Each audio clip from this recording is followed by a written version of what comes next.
Good morning, everyone, to those of you in the US and North America, and good afternoon and good evening to those of you in Europe. I'm very happy to have this panel on what we call the Dutch experiment. You know, at ZNA, we think of cannabis obviously as a global industry and are trying to stay up to date very much in terms of what's happening in the key markets that are evolving, and not just North America. I myself am at CB Expo Dortmund this week, and I managed to visit some coffee shops in Amsterdam actually earlier today. So we have three speakers for this panel. We have Jaap Erkelens, he's the CEO at Bedrocan. We have Simone van Breda, she's a chairwoman at the Union of Coffee Shop Retailers. And we have Orville Bovenschen, he's president, Village Farms International's Leli Holland division, which is 85% owned by Village Farms. Welcome to all the three of you. Thank you. Thank you very much. So, Simone, let's just make a brief introductory remarks. I'll start with you. I am Simone van Breda. I'm indeed the chairman of the Union of Coffee Shop Retailers. We are founded this year, 30 years ago, and since then we're working on a better regulation in the Netherlands on the coffee shop policy. And of course, our work stretches out to Europe, and of course, we also follow the developments worldwide. Thank you. Orville? So my name is Orville. Been with Village Farms International. Leli Holland is majority owned by Village Farms International. We've been in the cannabis industry for 2017. We're one of the largest producers in the world. Probably the best-selling strain in Canada for an amount of time. And we've been in this industry, or at least large agriculture industry, for 30 years plus as well.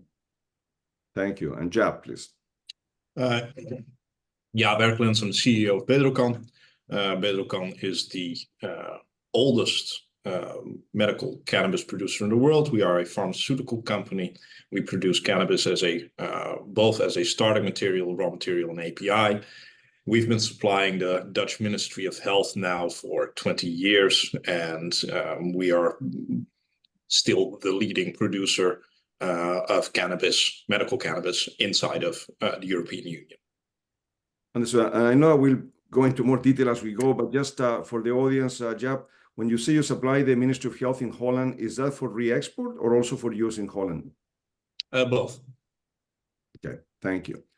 All right, so the focus, we want to touch on a number of aspects. We have a lot to cover. I've asked Simone to start by explaining to those of you that are not so familiar, you know, what do we mean by this cannabis coffee shop in Holland? And let's talk pre-pilot, Simone. So there's a lot to cover there. You know, how many are there? Who do they get their supplies from? You know, what's the legal framework? And if you can touch on that, thank you. Well, many of those answers are a mystery, let's say.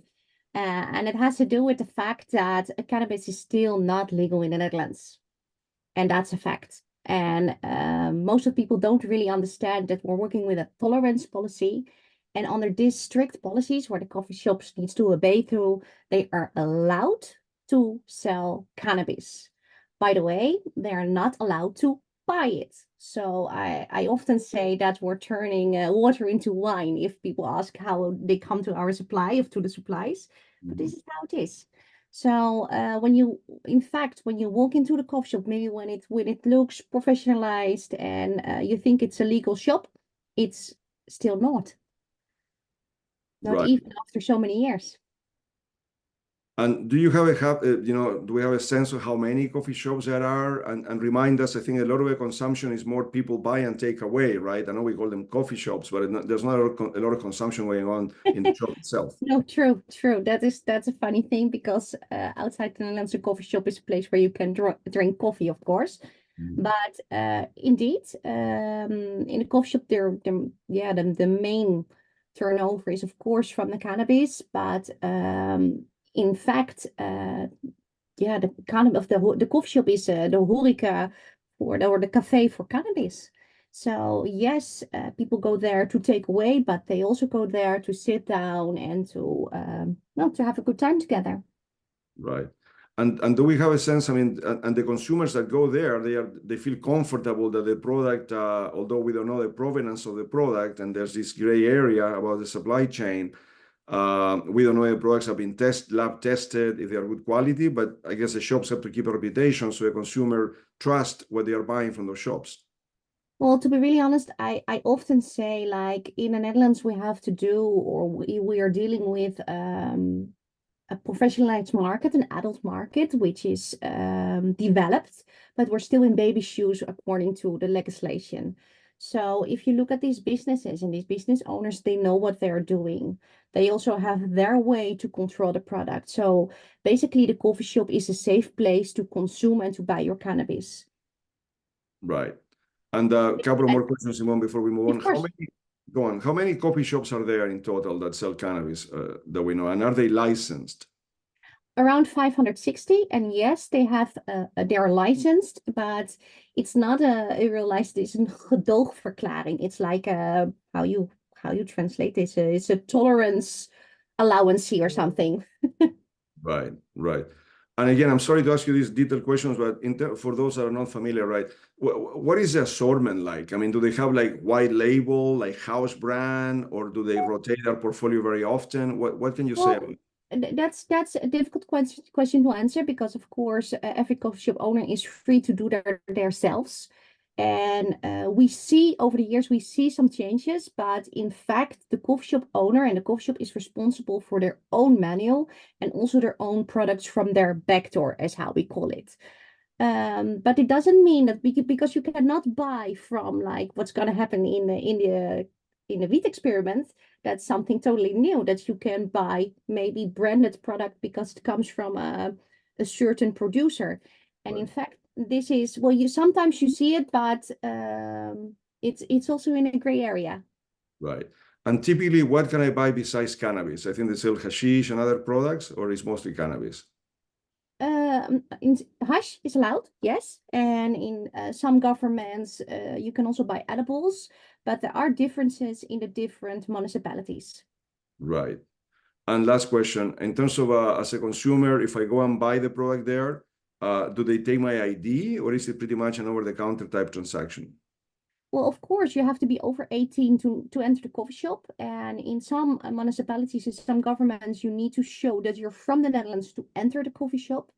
But yes, in all the coffee shops, there's a strict control and also responsibility to check to who they're selling to and also how much they are selling. Right. And do they actually keep the name of the person? Like in a US dispensary, they take down my ID. In Holland, they don't do that. All right. Thank you. Thank you. I think that's just everyone listening in. That's just to give us a context of what those shops work like. Before I go to Orville and the pilot program and Leli Holland, Jaap, I understand that Bedrocan is not so involved with the coffee shop side of things, but as you said, the largest company in the Netherlands, and probably one of the largest in Europe. Just more detail about your company and your strategy in Europe and how you're thinking about moving forward. It's very simple. We've been active in cannabis now for over 20 years. Originally, we're simply a horticulture company, a family-owned company from the north of the Netherlands. We've been involved since the beginning of the medical program here, which was very, very, very small. We've only really started growing since 2008 after the Dutch government allowed exports, mostly to Germany and Italy. This really gave a growth spurt to the company. Currently, we have over 100 employees and a production capacity, maximum capacity of around, in the Netherlands, I should say 7.5 tons of dried flower per year, which, measured to North American standards, is not very large. Difference with us is because it's a very tightly controlled system. So we are a subcontractor of the Ministry of Health. The Ministry of Health is the producer of cannabis in this country, not us. We are simply the cultivator. So we're part of a production chain. Because it's so tightly controlled, for example, we're not allowed to keep stock of cannabis. Everything that we grow has to be sold. This allows us to run a very tight ship. And for years, we've been like a very, very efficient producer. This is one of the reasons of our success. Recently, the Dutch medical cannabis regulation has been changing as well, kind of in parallel to what's happening on the recreational end. So they've started to liberalize the system within probably 18 months, we're looking at the start of a licensing system here in the Netherlands, where you can simply get a license from the healthcare inspectors from the Ministry of Health to cultivate cannabis for medical purposes. And we are in the midst of a big expansion wave because these changing regulations have, in a sense, taken the handcuffs away from our company. Like I said, we're in the middle of an expansion wave as well. That's pretty much paralleled by what's happening recreationally, and there's definitely movement in the system here in the Netherlands. Right, and I want to stay on the Netherlands for 1 second. What else are you doing in the rest of Europe? I understand that you are expanding in Denmark. Can you talk about that in terms of production outside of Holland? Yes, Denmark offers a system relatively similar to the Netherlands, but more robust on export. The Netherlands is currently developing a more robust export framework. So currently, for example, in the German market, officially there is no cap, but in practice there is a cap on what we can export. I will not bore you with the details, but there are bureaucratic limitations to what can happen there. Denmark has no such limitations, and we are mostly setting up facilities now in Denmark for production of products that we legally cannot do in the Netherlands. So in the Netherlands, everything that we produce has to be ordered by the government, and the government is not a commercial party. So for example, bulk cannabis for extraction purposes, or bulk cannabis to extract minor cannabinoids out of, these are currently products we unfortunately cannot produce them in the Netherlands, but we can in Denmark. The Danish facility is near completion. It will be GMP inspected probably next month, and we are looking at the start of production in Q1 2025. Right, and I'm sorry, maybe I missed it, but do you say how big that facility is in terms of capacity? The Danish facility is not that large. Currently, we will start with a production capacity of 2 tons per year, and we can scale that up to 6. Right, and in terms of the facility in Holland, where you said, I think you talked about 7 tons, that's mostly exported, or that's something, or what percent would go to a local medical market right now, or very small? So about 10%. So our facilities in the Netherlands, we have 3 facilities, 3 licensed facilities. One is the oldest facility, which is purely an R&D facility at this point. Then we have the facility from which originally most of the product for the Dutch market came. The Dutch market is not that big. It's been very steady now for years. Unfortunately, again, lots of regulatory constraint here. So that facility produces about 1,000 kilograms of dried flower per year. And then we have the larger facility, the Emmeloord facility, as we call it, which produces between 5 and 6 tons, depending on which varieties we grow there. But that facility is the one that mainly provides the export to Germany, Italy, and the other large European off-takers of the Dutch products. Right, and I'm sorry, one more. In terms of that, you said that within the next 18 months, there will be changes in the Dutch medical program. Yes. Briefly elaborate, will it be like as liberalized as the German medical program? What can you share about that? Yeah, it will be very similar to what the German medical program looks like now. So the Germans had a Dutch-style system of tendering.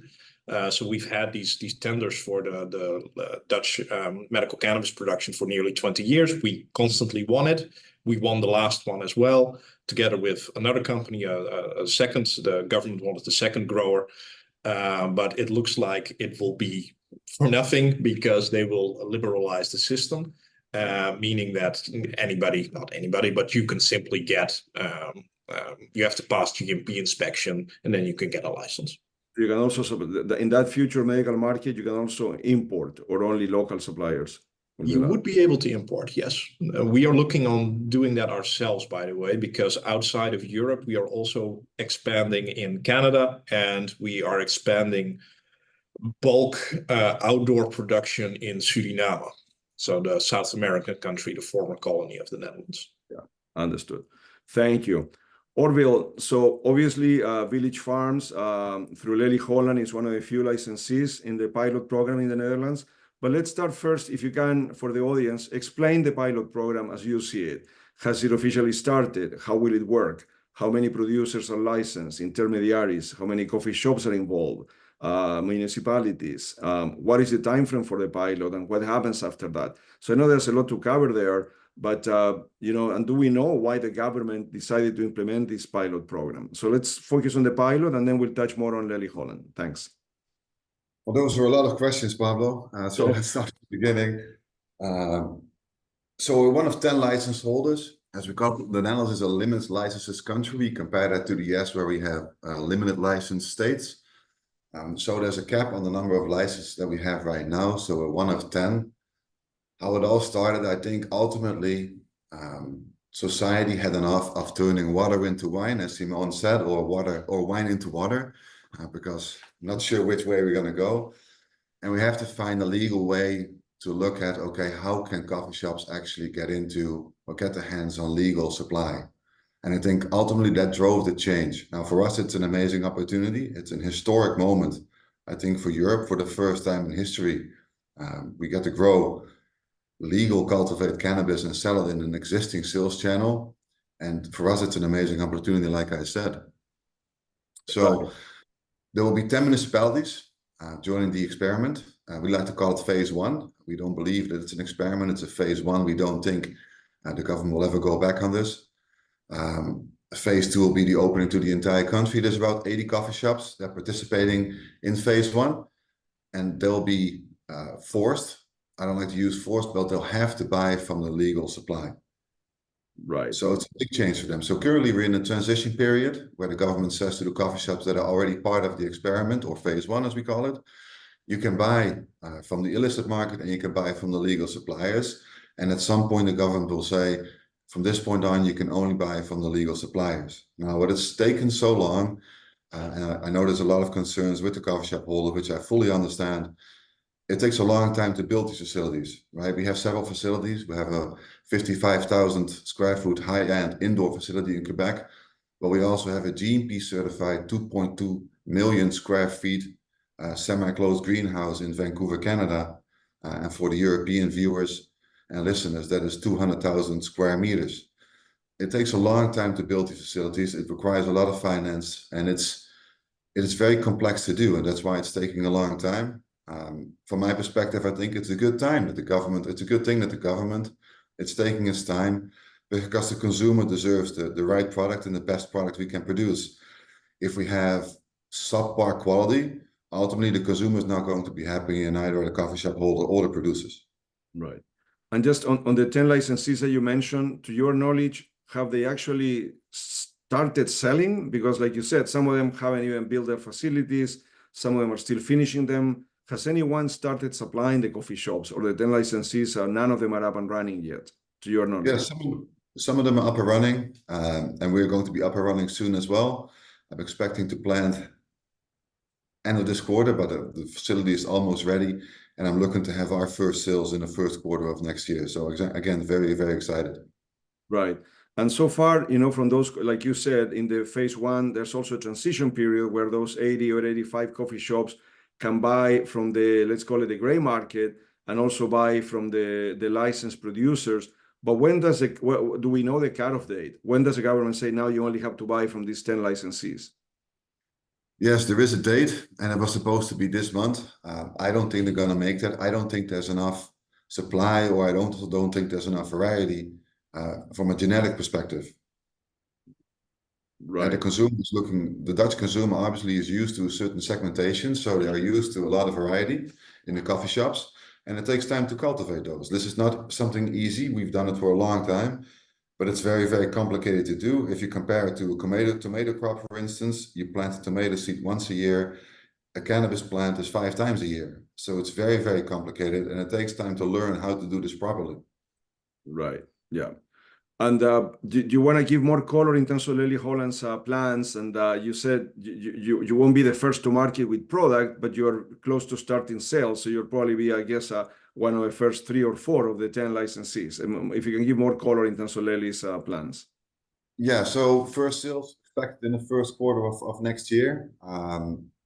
Very excited. Obviously, I'm the bridge between Canada, what we do in Canada, and the Netherlands. And we have a lot of innovation in Canada that we can introduce in the Dutch market that the Dutch consumer has never even seen yet, that is allowed under the Dutch regulation and is perfectly legal here as well. So I'm very excited to bring that innovation. Also, our genetic material, the best-selling flower in Canada is still Pink Kush. I can't wait to introduce that to the Dutch consumer as well. I'm very aware. I'm a Dutch citizen.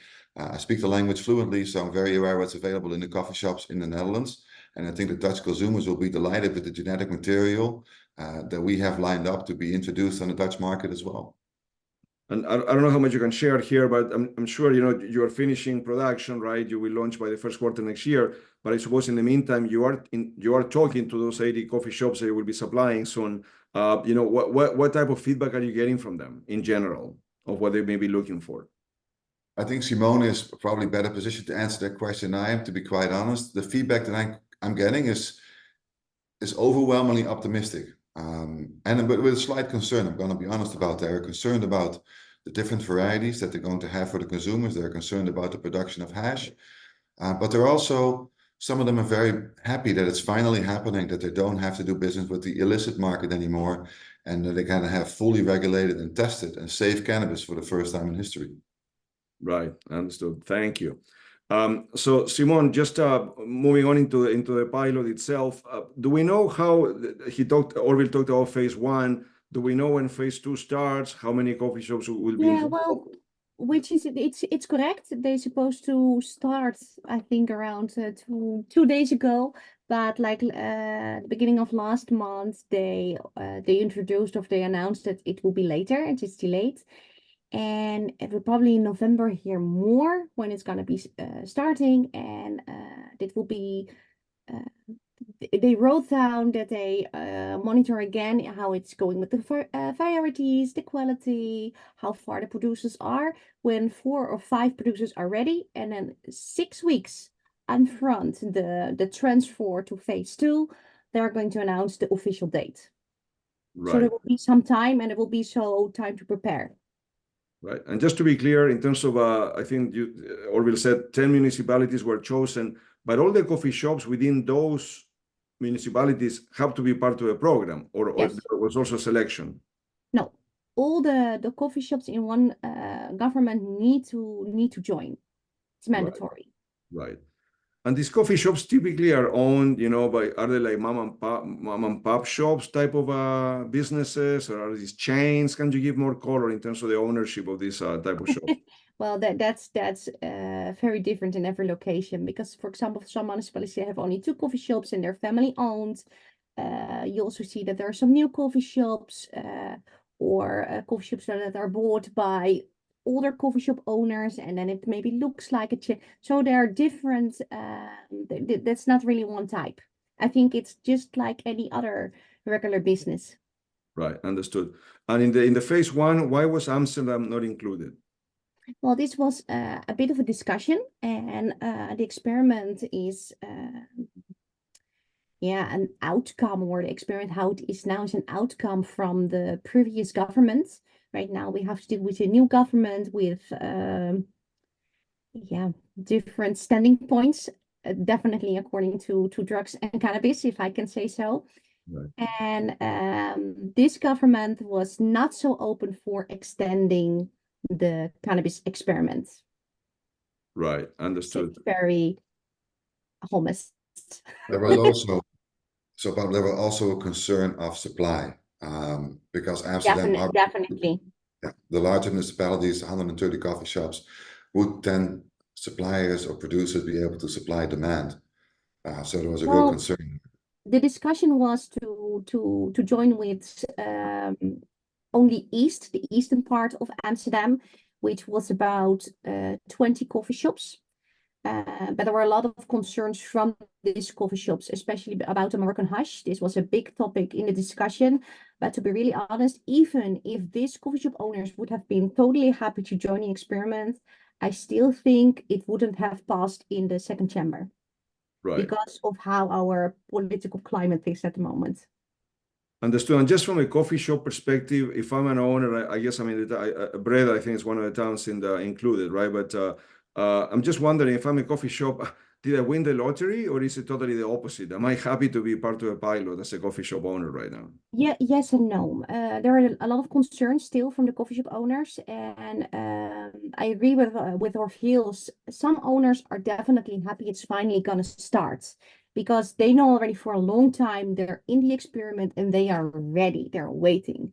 But there are also a lot of coffee shops are still very worried for what am I going to get? The products I see now are not good enough. Yeah, it's definitely a huge change of doing your own and running your business. And besides that, I don't totally agree that this will go to legalization, because we have to deal with a lot of treaties still on a European level, but also on a worldwide level. And it's not so easy that this Dutch experiment will lead into legalization, unfortunately. Right, So understood. there's still a huge question mark on the end of this 5, maybe 6 Jaap, I years. mean, if I can, I mean, given your connections with the Ministry of Health and obviously at the governmental level, can you, for the audience, just give some political background? Like right now, based on whoever is in control of the government, is there support for the program to be expanded? Is it in a state of limbo? No, When do we get to phase 2? I don't know if Simone or Jaap want to. Well, I've been involved in the very beginning of this program, so we were canvassed, and not just officially canvassed by the commission that originally did the study for this, but obviously because we were the only established cannabis producer, and the bureaucracy that deals with us is also dealing with is involved in setting up of the experiment. So we've had a lot of conversations, and we were also approached in the beginning, or probed. I would say there was not an official question from the government, but we were definitely probed if we wanted to do the entire thing. And we said no. Bunch of different reasons for that. But originally it was set up by a coalition government, in which this was pretty much the hobby horse of the Liberal Democrats, of the Dutch Liberal Democrats, and the other 2 coalition parties. So the right-wing liberals are kind of on the fence on cannabis. They are not pro-drug in any sort of way, shape, or form, but they are pro getting taxes off, getting the money out of it. And then there was the Christian Democrats who were very uncomfortable with this and still are. So that coalition, from what I know, what happened in that sense behind the scenes, that's the reason why this is not a legalization, as Simone pointed out very correctly. This is not a legalization. This is what they call, so the law in Dutch is called the wet gesloten koffieshopketen experiment. So law in closed coffee shop supply chain experiment. There's a bunch of ifs in there. The big if being, obviously, Orville and his investors are confident that it will continue. Maybe it will. But at the end of this, it is an experiment. It will be evaluated, and the law is very clear. The experiment will stop at a certain point. There's a provision in there that everybody can keep on producing if they decide to continue it into a new situation. But what that new situation will look like, that's very much the question, because again, Simone is right. There is, and we've dealt with this question at the beginning here in the Dutch situation, but also relatively the closer to where we live now, in Germany 2 years ago. The Germans, Karl Lauterbach, the German Minister of Health, came out with big plans to legalize cannabis in Germany, and he had to swallow more than half of it. So Germans are now ended up with social clubs and home growing, but not with legal commercial cannabis sales.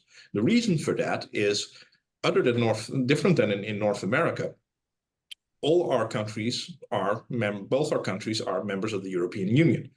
And even a powerful country like Germany couldn't just go to Brussels and say, hey, we're going to legalize commercial sale. Well, they did, and they had obviously behind the scenes conversations. And the result of those conversations, because we were involved, we were consulted both by the Social Democrats in Germany and the Christian Democrats, who we both told the same thing. And that's that likely that Brussels is going to strike this down, because you, Germany, have a very positive duty under an EU directive or framework agreement. There's some EU legal instrument that literally enshrines the Single Convention on Narcotic Drugs. It's literally EU law binds you to that treaty. It's not like Canada, where you can just say, we're just going to ignore it. No way, it can't happen. So anything that's been part of the conversation from the very beginning. So that's why they made it into an experiment, meaning limited shelf life, and in the end, there's going to be an evaluation. Orville, you want to have anything on the political context? Yeah, go on, please. Yeah, so we're talking about the 68 UN Convention, right? That's a restricting factor that we're talking about here.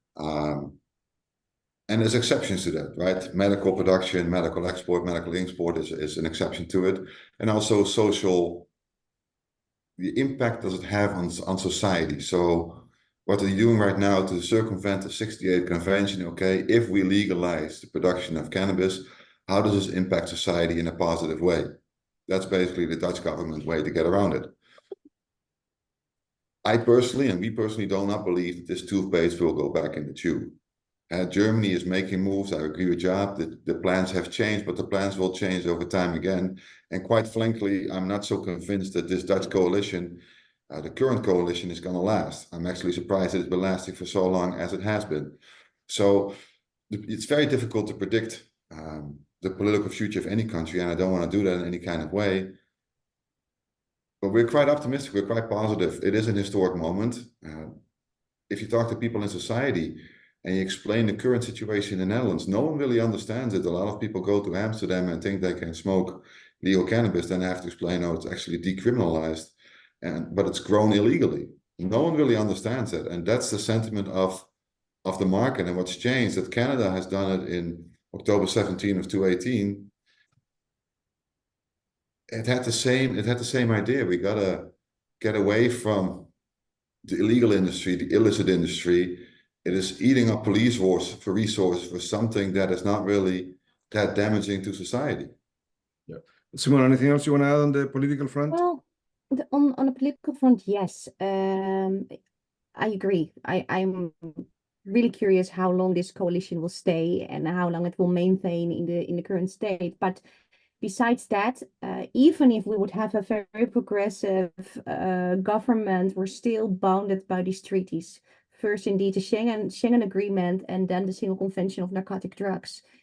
And well, I will not make a whole repeat from what Jaap just told us, but I think we have a responsibility from the whole industry altogether, like inside and outside the experiment, to make sure that the outcome of the experiment will be as positive as possible, so we can use this into our political way, in our lobby, in our conversations to wherever, also in Europe, to show that a supply transparent chain can work, and that it's beneficial for the community and for public health and against criminality. I think this is really important. I think everybody should be very aware that this is our main goal, and only by making it positive and make sure that all the negative news around the experiment will be as small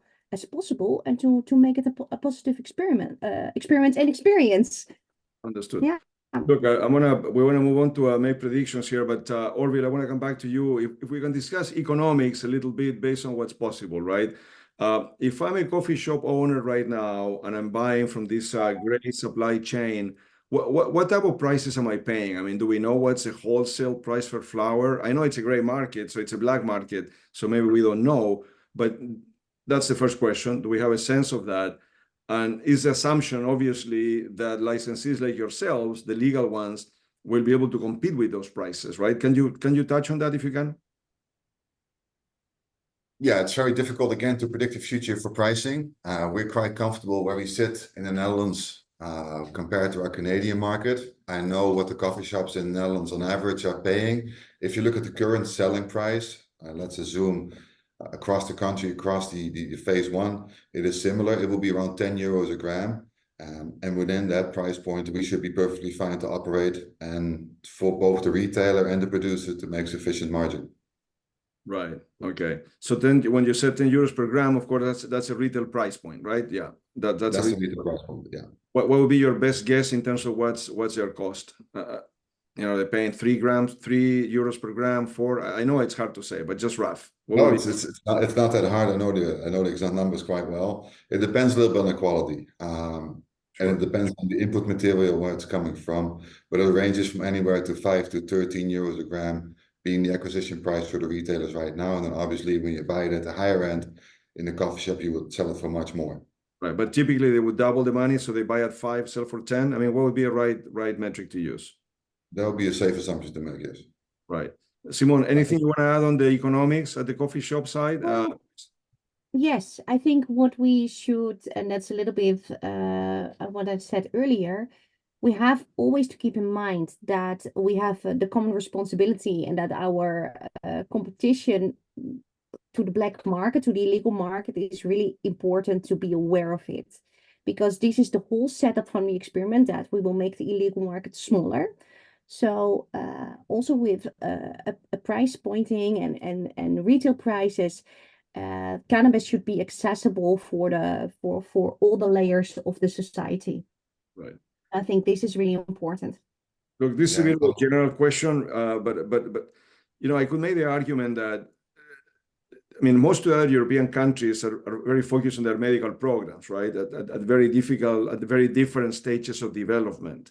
So maybe we should give some credit to the Dutch government for maybe being the first one to have a fully fledged out pilot program, even though it's phase 1. I know people will include Switzerland there. I don't know if you want to correct me if I'm wrong, but at least it's trying to do something on the recreational side in terms of a pilot program compared to other European markets. But am I being just about to do that, Pablo? Sorry, we're just about to do that. I think it's amazing what the Dutch government is doing.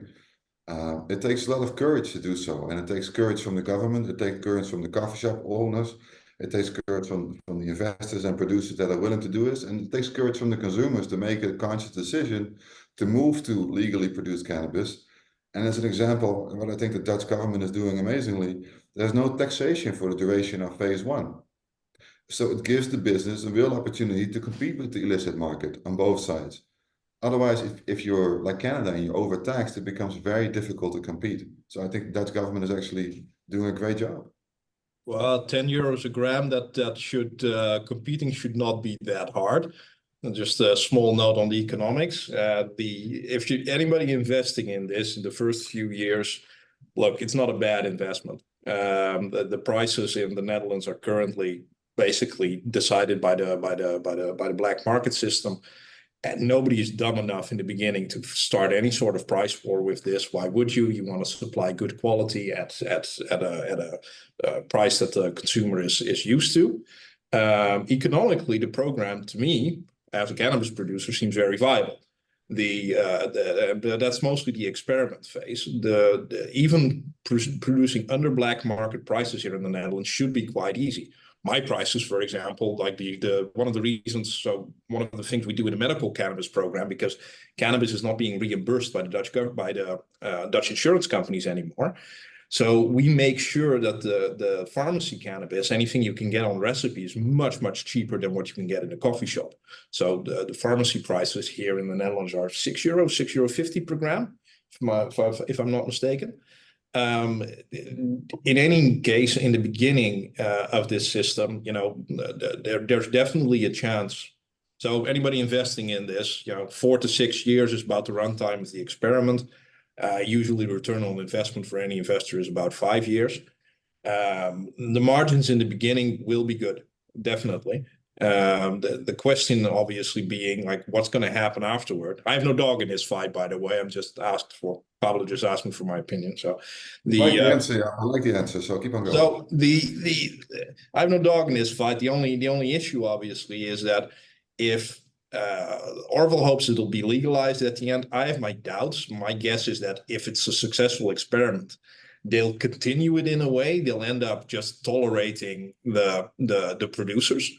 You'll just get some sort of very weird hybrid Dutch solution where we just ignore the law, but now the production is part of the whole toleration policy as well. With any luck, anybody already in the system can just stay in the system and produce at a relatively comfortable price. But it's a big question mark. I don't know. Outcompeting the black market in the Netherlands should not really be a problem. And I was going to come to that. I mean, on that point, Jaap, because I was thinking maybe these black market wholesalers or producers are making a very fat margin. So when you have these licensed producers come in and start selling, the black market guys will be able to undercut them in price because they have a lot of buffer there. Or that's not necessarily true. Yeah, that's a very good question. I have no idea how the black market guys will respond. Maybe they'll move into something more lucrative. Cigarettes these days are not doing bad, so lots of the pricing in black market. So we advise also quite a lot. I know a lot about this because we get dragged into like playing expert for court cases all the time. Or the OMC gets to, and then we have to tell the OMC what to say. That's the Office of Medicinal Cannabis. So the way it works is you're probably right. So a retail price. So the retail price in coffee shops is about double from what coffee shop owners usually pay. So what is the price breakdown? What does the cost breakdown look like for your illegal grower? Most of it is risk. You have to move around. You can't produce in one place all the time, so you're constantly moving it around. So you're basically paying a premium for risk. Meaning that if, let's say, Orville starts pushing selling his material, and that material is being sold to the coffee shop, and the coffee shop selling it for $9.5, 10 or something. Let's say €1 beneath the illegal, the medium illegal price point. That it sounds like a royal margin that the criminals have, but in reality, probably it's pretty tight for them, because of this constant risk management that they have to do, meaning picking it up, moving it around, having material snatched by the police, having it ripped off by other criminals. There's a whole bunch of things in there that's very hard to break down, but probably one of the reasons why the prices are so high. Simone, I mean, maybe on that point, I wanted to go on. I mean, yes, I would like to say something, because now we're talking about like €10, but there are definitely also some neighborhood shops to sell who also sell like a gram for €5 or €6, and people are happy with it. This also happens, by the way, with some experimental coffee shops who are able to sell a little bit lower, but it's definitely depending on what neighborhood you are settled, where you're selling, who are your customers. And this illegal market price pointing is really, really important, because you don't want to lose the coffee shop customers into the illegal market, which are maybe only one phone call away. And this is why I keep repeating it in every panel, in every conversation. And please be aware of the illegal market and don't lose your customers there. Right.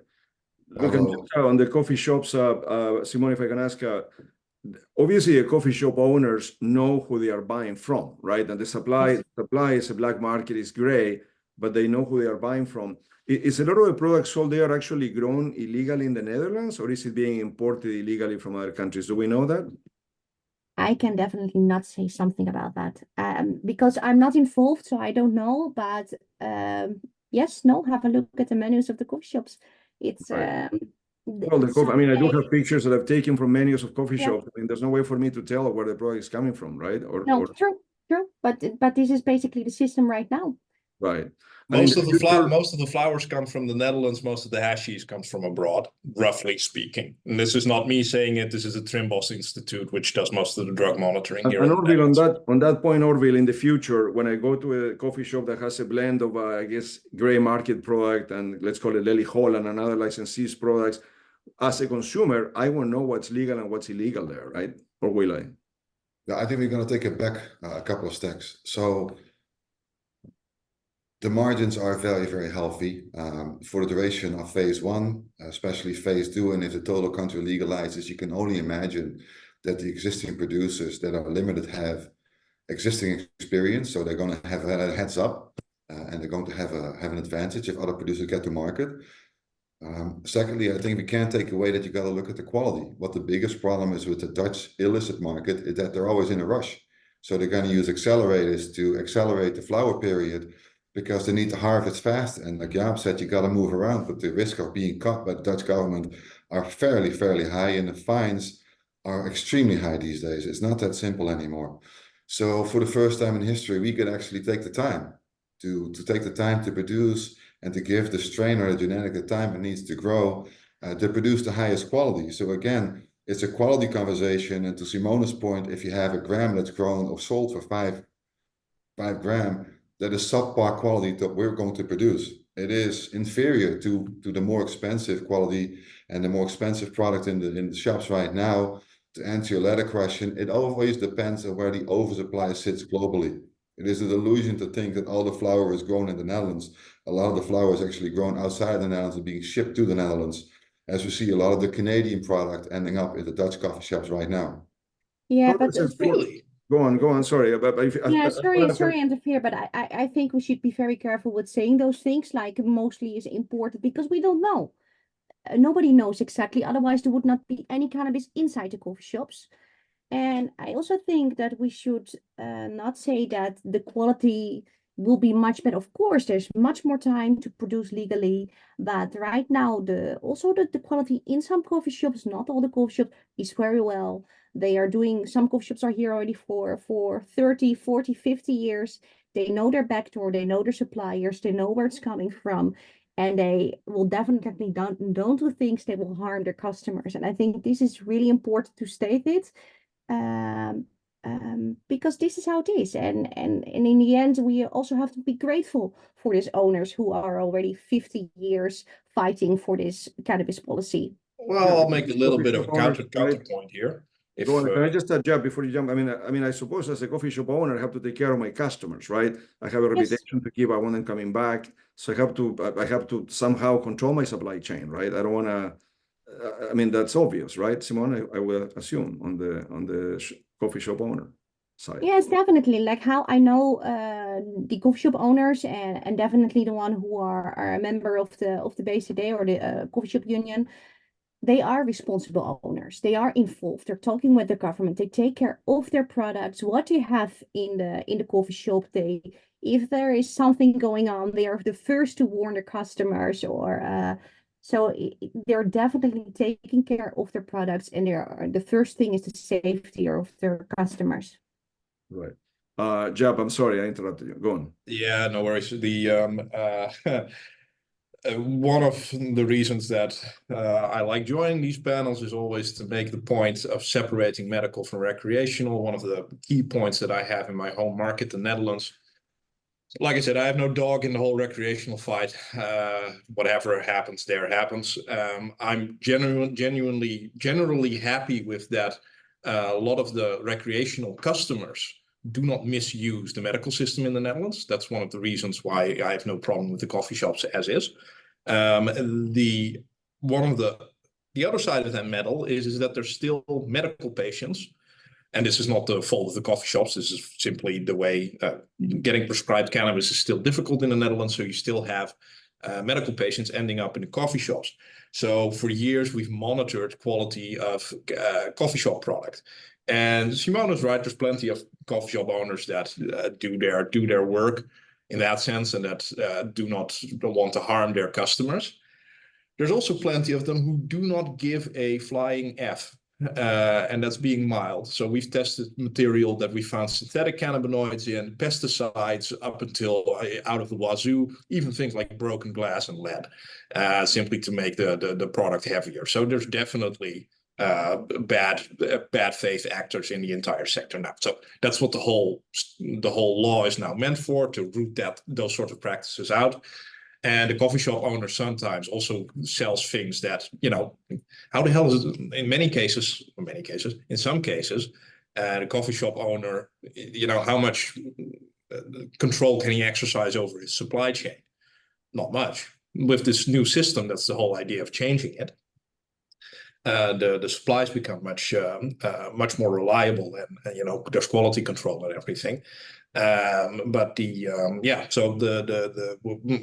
my point is that sure, there's been a lot of throughout the years people who tried to do the right thing, but it was a far cry away from having, let's say, even food safety standards. So now we're getting there slowly, but it's been, sure, Simone, plenty of people with good intentions, not knocking them, but quality was very low. If there's We no have quality, still a long way. yes. Look, I mean, before we go, so we Yeah. do have, I know we're running out of time, it's close to an hour. I do have questions coming through the chat room and Twitter that I will read briefly, and I'm going to paraphrase some of them. I mean, Jaap, I mean, this is partly for you, I mean, and for me to answer. Someone is asking, Jaap sounds quite negative. Why did I bring him to a panel? Well, precisely, right? We like to have panels that we can have a different perspectives and points of view on what's going on in various markets. That, you know, I always like to think that we are very balanced and in terms of the way that we publish research, but also in terms of these panels. But Jaap, I guess the question for you would be more, you had a chance to participate in the pilot program, you said, and you decided not to. Can you just elaborate on that briefly? Oh, it's very simple. We are a pharmaceutical producer. What kind of opioid producer is producing heroin on the side? There's a very clear distinction between using a product for a medical purpose and using it as a recreational product. Aside from, let's say, medical ethical issues that I have with using cannabis recreationally, I'm not necessarily a proponent of it. That's on a personal level. As a company, as a business, well, I can understand. Well, Orville was right. Like, I agree that it's actually a positive. That's an industry that can make money in the Netherlands. Surely, that's certainly true. What I don't believe in is another cannabis hype or another cannabis bubble like the one I saw in Canada very up close. Because what happened there was everybody was investing in it and thinking that it was going to go to the moon. It wasn't. But this is license restricted, right? In the case of Holland, the pilot is 10 licensees only, right? Or not? Yes, but here's the thing. Why didn't I do it? Very simple. It's very difficult to serve two masters, as it says in the Bible. You cannot produce for both customers who are smoking it recreationally and patients and prescribers, two very different animals. So we focus on pharmaceutical only for many reasons, but from a business perspective, that is the most important one. Orville, Yeah, I have a question here coming to email that are part of. Go on. I mean, Orville, go on. Brief. Yeah, I respect your decision. I respect it a lot, but it is possible. So we do have a medical division as well. We are GMP certified, and now we're GMP certified. We just got recertified for the second time. Yeah. We do ship to Germany. We do ship to the UK. We do ship to Australia. Right. So we do whatever the Bible says. We're doing it both, and we're doing it quite well. So it is possible. But by no means it's easy, because it is a very different world. I could not agree more. Like I said, you're one of the few that actually make money on cultivation, because let's be honest, most of the Canadian cannabis sector is losing money like you wouldn't believe. So, well, that's a different conversation, but yeah, I mean, Village Farms, they have a large scale facility in British Columbia, and we call them the low cost leader in the market, right? The cost leader, which is that they are in a very good competitive position because of their scale and the quality they produce at that cost. But that's a different conversation. Orville, can I ask? I mean, someone is asking me, what type of enforcement is there in the Netherlands on the gray market? I mean, those coffee shops that are licensed and legal need the supply, but is the government cracking down on the illegal supply, or not really in practical terms? What can you say about that? And is it changing? I think it's much different than North America. I think the Dutch government is much more active in pursuing illegal cultivation sites. Very simple examples that we all know. If you're in this industry, when it snows in the Netherlands, a lot of people get nervous because some roofs will have snow and some will not have snow. And everybody gets nervous because the snow is melted off because there's a grow up in the attic. So the fines that the Dutch government are handing out right now, they're trying to recalculate how many harvests did you have. So they look at your soil levels in your pot, your residue level in your pots. It's okay, you had 4 harvests. It doesn't really matter if you ever sold a gram, and they're trying to recalculate the revenue you had, and that's going to be the height of your fine. So it's quite complicated. Plus, they're measuring actively the power consumption in the network and see if there's any spikes in power consumption in any municipality, and they're going to have a closer look. It is quite complicated to do this illegally in the Netherlands at the moment, and very, very risky. Right. I mean, I just find it remarkable that despite all that, yet those 560 coffee shops seem to be getting their supply on a regular basis. Well, I would like to interrupt because in some coffee shop or policies from some municipalities, it's stated that they're not actively searching for cannabis growing places, illegal places where they can production places. And this is because the coffee shop is a solution of a public order problem. And they are standing for the separation in the market. So somehow they are acknowledged for their function. And this is why some, maybe not all the municipalities, are saying we're not searching actively for illegal production spaces. Also, the police are completely backed up. Yeah. I know a couple of the people involved in rolling up cannabis cultivation sites, as we call it here. Those guys have a busy agenda. Let's just say that. So the enforcement capacity. So there's so much cultivation in the Netherlands. You would need 5 or 6 times the enforcement capacity, let alone the spaces in the courts to handle it. Right. Look, I know we want to get into the final section, just predictions. I'll read a couple of questions. I'll just tell you an anecdote, and normally I don't share too much here, but I came to this conference in Dortmund, CBX, where I flew into Amsterdam because I wanted to visit some of the coffee shops, and drove down the 2 hours plus to Dortmund. And I don't speed, right? But as soon as I cross into Germany, right, and I keep driving at the same speed, I got a police car in front of me, says follow me, right? And they stopped me. And they told me, and I wasn't speeding, and they told me it was a random check. They actually opened my suitcase, they opened my car, they checked everything. But I wonder if it happens on the Dutch side, or was it just very unlucky? So I mean, the reason I bring that up, that anecdote, is that it seems that there is enforcement on the one hand, or maybe not, or maybe I just I was unlucky. Anyone want to comment on that? I mean that happened on the German side. As soon as I crossed into Germany, I was surprised. Enforcement could be better, but Orville is completely correct in stating that punishment in the Netherlands has become quite severe for this sort of thing. So the cases in which our expertise has been asked by the Dutch court system, it's not jail.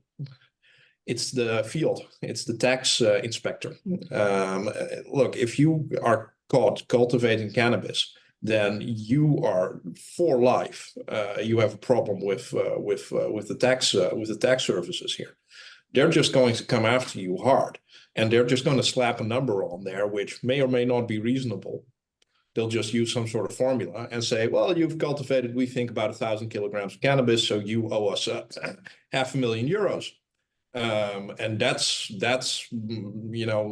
where the level of severity in the enforcement comes from. Personally, I think they could do a better job simply at enforcing the law in this country. But when it comes to punishment, that's become much more severe in the past 20 years, much more severe. So there are ways of insurance. You can't even get insurance anymore. If you're in a rental home, you will never be able to rent a house it'll ruin your life in the Netherlands anymore. You have to go private. They make it very, very difficult to live a normal life after being caught cultivating. Yeah. Interesting. But to get a direct answer to your question, Pablo, I think that has to do that you got stopped. You've been traveling this week. Yeah, this morning. Yeah, because since last week they're doing controls on the passports on the German border because of the immigration. So to be really honest, I think this is why you were stopped. Probably, yeah. Yeah, no, it has nothing to do with cannabis, but it's a different topic. All right, okay. All right, look, just one question that came through. I'm going to read it here. Will the legal market open the doors for other genetics, for instance, from the Emerald Triangle, Northern California, to be brought over into the legal market in the Netherlands? Is there a demand or desire for such legacy genetics in the Netherlands? I don't know. Anyone want to answer that? Depends totally on the legislation. The answer is yes. From a genetic perspective, seed we can always bring in. If we want to go cuttings, we have a 2-week window to bring in genetic variability, but seed will always be an option. Obviously, the Dutch consumer is very used with hazes. So we're going to have a portfolio of the Dutch legacy strains, I so call it, but we're also going to have a lot of the new strains that are very successful in North America and slowly introducing them to the Dutch market and the Dutch consumer. So absolutely, the answer is yes. Right, understood. Okay, look, just to finish predictions in terms of how things play out with the pilot program, I'll start with you, Simone. That's the last question. And thank you again, everyone, for the time here. But Simone. Sorry, what was your question? Well, the question, your best prediction, right? I'm looking at the Q&A. My prediction, Right? Big picture question, will the pilot program work? I mean, your best prediction in terms of how this plays out. well, I definitely think that the research they are doing and the outcome will be positive. That's definitely what my prediction is. And my hope is that they will do the right things with it. Jaap? It'll be conclusive, and a future probably right-leaning government will either not do anything with it, put it into limbo forever, or you'll end up with what I said, like an enclosed, like big toleration policy, but no legalization. Right. Orville? A spark. This will be a spark throughout Europe. If the US goes, which is a matter of time, if you look at the state level and the federal level, it's a spark. And let the spark be the Netherlands to spread it out over the rest of Europe. Germany will follow. If Germany follows, things will open up significantly. So I'm quite optimistic and quite positive. Again, this is an amazing opportunity for a lot of people that have been waiting for this for a very long time. A lot of the coffee shop holders have been doing this for a long time. I do give them a credit, Simone. I'm standing on their shoulder for all the work that they've done. But we gotta be optimistic, and we gotta believe that this will work and that the government will do the right thing. Right. And what I would add, is that anecdotally, talking to investor groups out there, private investors, there's a lot of people trying to buy coffee shops in the Netherlands right now. So I guess they must know something, right? I mean, Simone, I guess, sorry to add a question there, but I mean, there seems to be some excitement that people want to buy some of these coffee shops. Simone? Yeah, true. I see that too. And to be really honest, I have to bite off a little bit my tongue because I'm working with the law. I'm working with the politics, and we're fighting on this tolerance policy for 50 years. And when they started these and when they founded the BZD, the Union of Coffee Shop Retailers, they said, "Oh, in 5 years it will be legalized," and we're still on the same point. And actually, that's pretty sad. And if I see that we're still dealing with the single convention of narcotic drugs of 1961, I hope we will find it sooner than in the next 60 years. Right. Okay. On that note, we'll finish there. Thank you very much to our panelists, Simone van Breda, Orville Bovenschen, Jaap Erkelens, and everyone for joining. Again, our job is not just North America. Cannabis is a global industry, and we think what's happening in the Netherlands, it's something that people should be following. And obviously, Village Farm, it's a company that has exposure to that experiment. Everyone have a good day, and thank you again to our panelists. Thank you. Thank you so much. Bye-bye. Cheers.